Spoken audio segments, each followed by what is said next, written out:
4 PM news network में दोस्तों आपका स्वागत है। मैं हूं आपके साथ राशिद जहीर।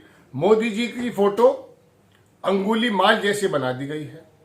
हाथ में एक छुरा है, उस पर लिखा है चुनाव आयोग, और गले के अंदर ये जो आप देख रहे हैं ये वोट डालने का वो सिंबल है जिस पर डकैती मारने का आरोप बार बार लगता है। बिहार के अंदर चुनाव आयोग ने जिस प्रकार के फरमान जारी किए और सुप्रीम कोर्ट में जिस प्रकार से अपनी अपनी शिकायतें दर्ज कराई गईं, योगेंद्र यादव हों, महुआ मोइत्रा हों, प्रशांत भूषण हों, क्या इसकी वजह से चुनाव आयोग डर गया? और आखिरकार मोदी जी की ये तस्वीर जब कांग्रेस ने लगाई तो ये प्रश्न नहीं उठाती है कि आपके और मेरे अधिकार पर, लोकतंत्र पर किस प्रकार का हमला करने की कोशिश कर रहा था चुनाव आयोग? आखिरकार क्या इसकी वजह यह है कि आपके ऊपर आला कमान के ऑर्डर तो थे और आपने मिलने को मना कर दिया विपक्षी पार्टियों से। आखिरकार किसकी वजह थी?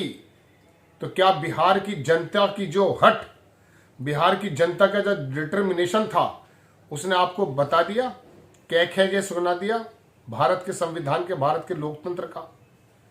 ये नया ड्रामा मैंने इस पर 1 या 2 ही वो बनाई है, ज्यादा नहीं बनाई, क्योंकि मुझे ये मालूम था कि ये 15-20 दिन के लिए एक नया शगुफा आता है मेरे देश में, जब हमारे जैसे यूट्यूबरों को भी मसाला मिल जाता है और गोदी मीडिया के जो एंकर्स हैं वो तो बदनाम करने पर तुल जाते हैं विपक्ष के नेताओं को और फिर शांत हो जाते हैं। यानी कि मैं इससे नजर ये रखता हूं कि ऐसी कौन सी बड़ी खबरें हैं जिससे सरकार घबरा गई है और आपके और मेरे हाथ में कुछ शगुफा दे दिया है कि जाओ व्यूज बटोरो, लोगों को बताओ हमने एक नया ड्रामा रच दिया है। मैं तमाशा देखने के लिए वोट नहीं करता हूं, आप तमाशा देखने के लिए वोट करते हैं। हर 20 दिन बाद मैं, अगर आपको साल के अंदर 12 महीने होते हैं तो मैं आपको 7 इंसिडेंट ऐसे गिना दूंगा जो शुरू होते हैं, ठंडे बस्ते में चले जाते हैं, हाइप पकड़ता बैठ जाते हैं। इसके पीछे क्या क्या हो जाता है आपको अंदाजा है। लेकिन बहरहाल पहले मैं खबर पर आ जाता हूं कि आखिरकार इस शगुफे में, इस भ्रम के अंदर जो पूरे देश में पैदा कर दी गई थी, आखिरकार मोदी जी की तस्वीर क्या कहती है। मोदी जी इस वक्त लोकतंत्र के सबसे बड़े प्रहरी होने चाहिए और कांग्रेस ने क्या लगा दिया, ना रहेगा वोट ना बदलेगी सरकार, और हाथ में जो छुरा है उसके ऊपर चुनाव आयोग। चुनाव आयोग इस तस्वीर को देख करके कम से कम डूब मरने का काम करे, या फिर कांग्रेस से पूछे कि आपने छुरे के ऊपर चुनाव आयोग कैसे लिख दिया है, या फिर यह बताए कि उसको आखिर क्या जरूरत पड़ रही है फिर अब ये जो अखबारात हैं उनके अंदर विज्ञापन देने की, कि साहब कोई जरूरत नहीं है कोई कागज देने का, कोई जरूरत नहीं है कोई फोटोग्राफ्स देने का, सिर्फ वो गणना फार्म भरिएगा और काम बन जाएगा। तो ये नाटक किया क्यों था? जब तेजस्वी यादव आपसे मिलने आए तो क्यों मना कर दिया था? जब अभिषेक मनु सिंह भी आपसे मिलने आए तो क्यों मना कर दिया था? और इतने बड़े आप हो गए कि आपने कहा कांग्रेस के अध्यक्ष से मिलेंगे, पार्टियों के अध्यक्ष से मिलेंगे सिर्फ। तो राहुल गांधी का कोई वजूद नहीं है कि अगर वो अपोजिशन का लीडर है, अभिषेक मनु सिंघवी का कोई वजूद नहीं है। आपने वक्त भी नहीं देना सोचा है। ये जो निरंकुश आयोग है जिसके ऊपर आरोप लगते हैं, इसको बिहार में पता चल गई इसकी पोजीशन, वहां के लोगों ने, अरे आप क्या ये बेवकूफी का काम कर रहे थे, या इसके पीछे कोई बड़ा ऐसा आपका टेंडेंसी थी जो आपके बिहार के लोगों ने आपको जमींदोज कर दिया है। दोस्तों बात ये, बहुत सारी खबरें हैं, मैं आपको लगा भी देता हूं कि किस प्रकार का अखबारात के अंदर इन्होंने, चुनाव आयोग ने एडवर्टीजमेंट दिया और बताया, यानी कि थूक के चाटने वाली बात हो गई है। तो इंडियन एक्सप्रेस इस पूरे दौरान ऐसी जबरदस्त पत्रकारिता करता रहा, मैं वाकई उसको देख रहा था कि उसने तेजस्वी का गांव हो या नीतीश कुमार का इलाका, वहां जाके पता किया कि कितने लोग यहां से बाहर हैं, कितने लोगों के बने हुए हैं, कितने। तो पता ये चला कि 2 ही हैं सिर्फ उनके पास कागज, जिसको आपने अमान्य कर दिया। एक उनके पास आधार कार्ड है, एक उनके पास राशन कार्ड है। आधार कार्ड बना दिया था कांग्रेस के जमाने में, राशन कार्ड भी, लेकिन इस समय राशन कार्ड इसलिए मौजूद है क्योंकि 80 से 100 करोड़ लोग आपके बकौल लाइनों में लगे हुए हैं फ्री का राशन लेने के लिए। मगर हैरत की बात मुझे यह है कि फ्री की लाइन में लगने के बावजूद भी, पेट की आग सिर पे आने के बावजूद, क्या दिमाग ने, बुद्धि ने काम करना बंद कर दिया है? समझ नहीं पा रहे कि किसके कारण हम 80 करोड़ लोग लाइन में लग गए। डिजिटल और मेक इन इंडिया का जो नारा दिया गया था, पर कैपिटा इनकम बिहार देश में सबसे पीछे। कितने सारे, मैं आपके सामने फोटोग्राफ लगाता चला जाऊंगा, मेरे मन में इतनी बातें लगी हुई हैं, इतनी खबरें मेरे पास हैं। अब ये मैं बात बता रहा हूं, अब मुझे ढूंढने पड़ेंगे जो जो बातें मैंने आपसे कही, इसके सब शवाहिद, इसके स्क्रीनशॉट्स। लेकिन बात यह है कि लाइनों में लगने के बाद 5 किलो चावल लेके जो हमें भिखारी बना दिया गया, मैं तो अपनी बात कर रहा हूं, आपकी बात नहीं कर रहा हूं।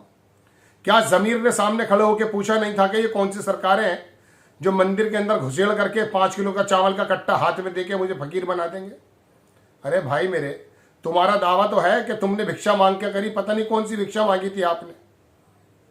आप तो कभी अमेरिका के फोटो नजर आते, कभी कहीं के फोटो नजर आते, घूमते फिर रहे थे, घुमक्कड़ थे, आज भी घुमक्कड़ है। मैं नाम किसका ले रहा हूं आप जानते हैं।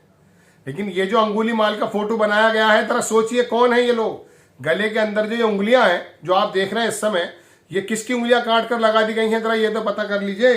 ये वोट देने वाली वो उंगली है जो भारत की तकदीर को बदलती है, भारत के लोकतंत्र के माध्यम से। कोई बयान देने नहीं आया हूं, खबरें दे रहा हूं बराबर आपको।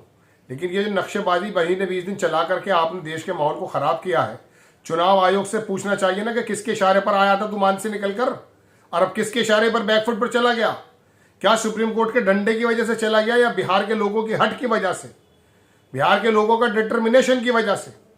मैं बहुत पहले से कहता था कि बिहार का आदमी पर कैपिटा इनकम में पीछे जरूर है, लेकिन वो चाय की दुकान पे बैठा हुआ तुम्हारी इन चालाकियों से अवेयर है, इसी वजह से तुम्हारे परपंच में नहीं आता। भारतीय जनता पार्टी का चीफ मिनिस्टर इसलिए नहीं बन पाया दोस्तों, वहां दक्षिण में पढ़े लिखे लोग थे, उन्होंने आपकी तमाम चालाकियों को समझा, तुम्हें पैर रखने का मौका नहीं दिया। और बिहार के अंदर पॉलिटिकल अवेयर बंदा था, वो जानता था कि तुम्हारी क्या सोच है। समाजवाद के ऊपर चलने वाला वो देश, वो प्रदेश जहां से समाजवाद की जननी पैदा हुई, जेपी का आंदोलन पैदा हुआ, आपकी चालाकियों को समझता था, तो आपने दूसरे तरीके से आना शुरू कर दिया। हरियाणा का चुनाव हो या दिल्ली, महाराष्ट्र हो या उत्तर प्रदेश, मैं आपको दोस्तों बताऊं, इनके चाणक्य की हर बार नीति बदल जाती है। इनको मालूम है कि मायावती को कब आधे इलेक्शन तक चुप रखना है और आधे इलेक्शन के बाद बोलना है कि हाँ मायावती जी बोलिए, आप बड़े नेता हैं। क्योंकि मालूम था कि ये जो बहुजन समाज का वोट है, ये किसी भी सूरत में बंटना चाहिए। कब बंटना चाहिए? जब पूरब में, उत्तर प्रदेश के पूरब के इलाकों में चुनाव गया अखिलेश यादव का, वरना अखिलेश यादव जीतते आ रहे थे। जब गए हरियाणा के अंदर तो इनको मालूम था कि यहाँ बंटवारा हमें कैसे करना है, यहाँ जाटों को मुसलमान बना देना है, गोया के ISIS का बंदा बना देना है, बिल्कुल ये दबंग लोग हैं, ओबीसी को चीफ मिनिस्टर बना देना। ये अलग अलग मामले हर जगह अपनाते हैं। दिल्ली में आ जाइए, केजरीवाल गरीब आदमी की लाइन में लगा हुआ था, बिजली, खाना पीना, बीना, दवाई सवाई ये मुफ्त दे रहा था। तो वहां के अपर समाज, चूंकि वह जाहिर सी बात है थोड़ा सा सक्षम लोग हैं, उनके दिमागों में भर दिया कि ये लोग भूखे नंगे लाइनों में खड़े हुए हैं। वहां हमारे अमीर गरीब से मारा तो महाराष्ट्र में मराठा और गैर मराठा से मारा, हरियाणा के अंदर जाट और गैर जाट, उत्तर प्रदेश में यादव गैर यादव। मैं हमेशा से बताता हूं उनकी चालाकियां समझिए। और ये खाली हिंदू मुस्लिम का बंटवारा नहीं कर रहे दोस्तों, इन्होंने वर्गों का बंटवारा कर दिया है। महाराष्ट्र के अंदर मैंने कल प्रोग्राम बनाया, देखिए आपके 10 बरस में रहा हूं, मैंने एक लड़ाई फिजिकल वहां नहीं देखी। आज मैं खून के प्यासे बन गए भाषा को लेकर, यही भाषा आप दक्षिण में लेकर गए थे। कितनी सारी खबरें मैंने आपको लब्बो लुआब बता दिया दोस्तों। लेकिन बहरहाल बात यह कि बिहार की जनता का डिटर्मिनेशन से पीछे हटे हो या सुप्रीम कोर्ट की डांट की वजह से, आखिर अपने चाणक्य से पूछो तो सही कि किस धकेल में डाल दिया था। हम तो पहले से बदनाम हैं, आज खंजर पे नाम आ गया, चुनाव आयोग डूब के मरने का मकाम है। आपको खबर कैसी लगी अपनी राय कमेंट्स बॉक्स में जरूर दीजिए। चैनल को सब्सक्राइब कीजिए, शेयर कीजिए। नेक्स्ट टाइम मैं किसी खबर के साथ हाजिर होता हूं। जय हिंद।